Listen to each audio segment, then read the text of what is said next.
Hi, I'm Lisa from Checkfront support team. Today we're going to be looking at product grouping. If you find you have a few items that are very similar, you can use product grouping to group those items together instead of having a separate entry for each item on your booking page. This is a great way to streamline your booking page and make the booking process easier for your customers. So say you offer overnight accommodations for a tour where you can choose between a single or double room. You could have each item appear separately on your booking page, or you can use product grouping to group them together.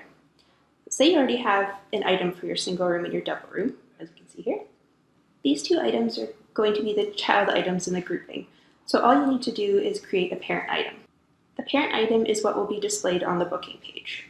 So you start out making the parent item just like you would make a regular item, except you can skip right to the Packages tab.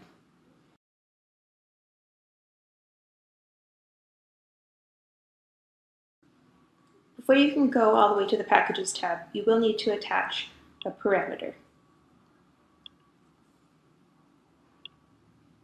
You can just pick any one you like, as long as it controls inventory. And then now, in this product grouping section, where it says disabled, I'm going to change it to parent. Under child items, you'll want to select the two room options.